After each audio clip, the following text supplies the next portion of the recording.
Alex Neal-Bullen, the Premiership Demon, is now an Adelaide Crow. Is this a loss that the Demons cannot replace? For the Crows, have they got the missing piece to their forward line puzzle? And for those of us that play fantasy footy in SuperCoach, AFL Fantasy, Dream Team and Keeper, what does it mean for us in 2025 and beyond? Alex is a fantastic human and a phenomenal footballer to boot. His leadership is absolutely going to be a void for the Demons, and maybe we start there. What does it mean for the Melbourne Football Club? Well, they're going to be lacking in a couple of core areas. Number one, first and foremost, leadership. This guy's been such an instrumental piece to the Premiership era, for sake of a better phrase, at Melbourne. And culturally, he's going to be a big loss as well.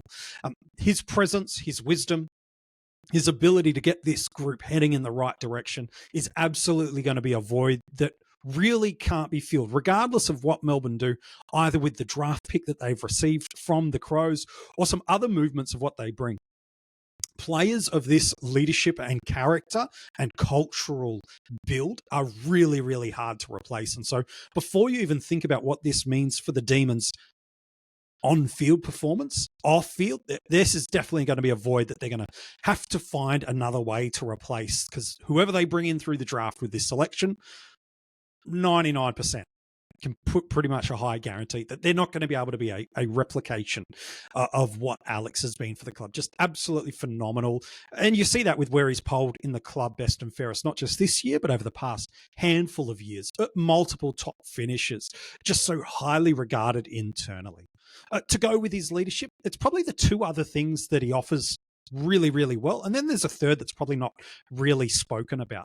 The things that Alex is best known is really got some high-end elite pressure about him. When this boy gets into tackling mindset, it's really hard to get out. He brings a swarm and a presence and a pressure that really is hard to navigate. Again, whether he's required inside forward 50 as a half forward or those moments where he's played through the midfield. He is absolutely a high-end pressure player. But to go with that, your boy Alex has got some wheels about him as well. He's not someone that I think so many people outside of Melbourne would be like, oh yeah, one of the fastest players on the Melbourne list has to be Alex. But no, he's absolutely got some speed for days. And then the third and probably the most unheralded part of what Alex brings to football is he's got some decent skills about him.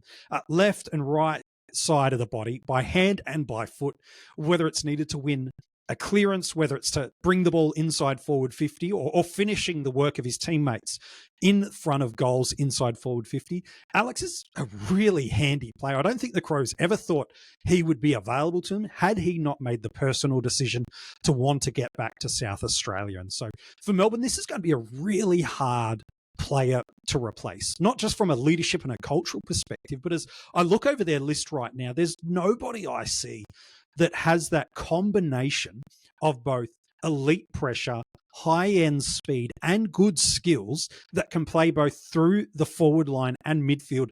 And if he needed to play exclusively in one, let alone a split of either, I just don't see a player that can do that, let alone then the fact that there were times this year and years prior when Simon Goodwin has needed someone to play a bit of a negating or a tagging role, they'd go to Alex.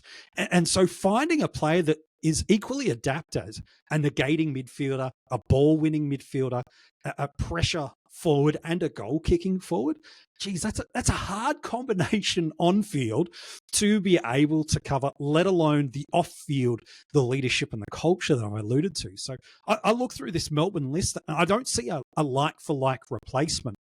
So it's going to mean either doing something that's not been alluded to yet, which is a specific player in through trade. I'm not too sure who they might target that ticks the on-field skill and the off-field leadership.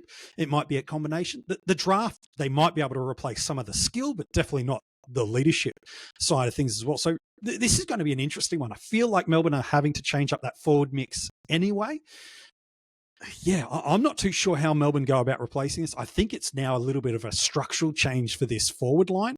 And that would probably make a lot of sense, given that that's the portion of the ground that's really been dysfunctional is probably too harsh of a term, but certainly not functioned to the high-end elite levels that both their backline and midfield have over the past handful of years. From an Adelaide Football Club, this could be a really, really big win. I could see him splitting his time between the midfield and the forward line, but I think the biggest win he's going to bring to the Crows is inside the forward half. Their tools are at their best, are as good as anyone's combination of tools with Thilthorpe, Fogarty, and one more season of Walker. You put a Rankin, Rochelle, and a Keys inside that forward dynamic, and there's some X factor, some defensive pressure, and some really, really tricky matchups. One of the things the Crows have desperately lacked inside their forward 50 for a number of years, and they've tried a few different options. Ned McHenry, who's now been delisted. Lockie Murphy has been another, where they're just looking for someone that can enable locking the ball inside forward 50 with elite defensive pressure inside their forward 50. And if they've got some goal scoring abilities, well, that's an extra bonus that they're a damaging weapon, not just a lockdown player. The Crows have lacked for that. Well, Alex comes straight into that spot and leapfrogs every potential option that the Crows have had and will have in this spot. He absolutely takes their defensive pressure to a whole nother level. There's a little bit of lack of love is probably a nice term for Lockie Murphy from internally within the fan base of Adelaide. They see, yep, he works hard, he tries to bring pressure, but there's not enough other things he brings. So is it a direct like-for-like replacement? I'm not so sure, but definitely it's a huge advancement on the defensive pressure inside forward 50. Throw that speed and skill, let alone the leadership and the experience that he has of playing in finals and winning premierships. This becomes a really great win for the Crows. I think he could pick up a little bit of centre bounce and some midfield presence, but it partially depends what else they're doing. At time of recording, the request has landed for James Peatling. He's told the Crows he wants to get there. Generally, players that are out of contract, like Peatling is, just find a way to get to the club that they've chosen. But at time of recording, it's not landed. But that would probably help fix up some of the Crows' midfield lack of depth, let alone what they do at the draft with pick 4. So I think Alex could and might just pick up some midfield time in season, but I think it's the forward half and the forward pressure and the skill set that he brings alongside that the club are most looking forward to.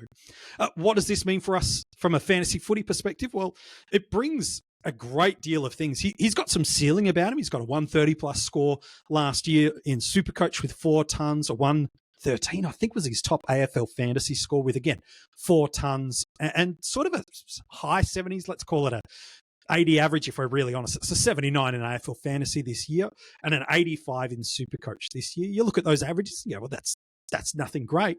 But from a total points perspective this year, he's a top 10 averaging forward across the formats. And that's before you look at the players that have departed our forward line or that will depart our forward line or the few that might gain forward status. So he's going to be on our draft boards and in our salary cap formats of the game, someone that's really placed up highly. And one of the reasons he's placed up highly is just he doesn't really miss any footy. I think he's missed 2 games in the last 4 years, so plays every single week. But as I mentioned, he does sneak into that forward line and midfield split a little bit. In the last 5 games of the year, he averaged 87 in fantasy and just a clip over 92 in SuperCoach. And so that wasn't an exclusive midfield role either. It was a bit of a split. So if he plays that sort of split role, he's probably not worth starting in Classic or salary cap. In fact, arguably, I'd be very confident to say you should not be starting him in Classic, even in an exclusive midfield role. I just don't see that being the place where he balloons out to a monster score and the Crows sacrifice the forward pressure and defensive mindset that he brings. So I don't think he's coming into the club to fix their midfield. I think he's coming in to fix their forward line and support the midfield, which is why I'm really confident to say you're just not touching him in Classic, because I just don't see him ascending to that 9,500. And he needs to be if you're going to start him. So for me, sure, look at it as an upgrade if you're desperate and need to, but in Classic, no real interest. While in draft, where he goes is interesting to me. Like I said, we'll lose a couple of options from our forward line this year at the top of the tree, the likes of Heaney, the likes of Zorko. Yes, we we gain by osmosis without gaining a Bailey Smith type who should retain forward status after not playing this year. But he'll be in and around that price point on draft day where you're having to give up a decent pick to be able to land him. But I'm pretty happy to not overpay for Alex. He'll be somebody's, if not F1, somebody's F2. And that's probably more an indicator of just where the forward line sits rather than just how good Alex as a scoring option could be. I think whichever coach drafts him on draft day, which would be an F2 position, is where you're going to get him. I think he'd be pretty happy with that. I know he's a current top 10 forward at the moment, but I think F2 space to pay for him is probably right. You do not want to walk on draft day with Alex. As good as a player he is and as decent as that last 5 average is, if that's your first forward selected, I hope you have gone really heavy on the defensive and the midfield line. This is not on draft day. The F1, you want to enter into the season with confidence that you've got an elite forward presence there. It's just not, for me, the guy who could do it. If you look on average, it's much more indicative of where he should be picked, which is kind of F2, gosh, maybe even F3, depending on the drafting format you play. So is he fantasy relevant in Classic? No. Draft? Yeah. His consistency, some ceiling about him. And if the Crows do improve as a side, he should be able to replicate similar scoring to what we've seen at Melbourne, certainly through this year and over the previous seasons. But Classic, no. Draft, yeah, in the middle portion of the draft, I think we're going to see him get picked up a lot. I think this is a huge win for the Crows for what they hope to do in 2025.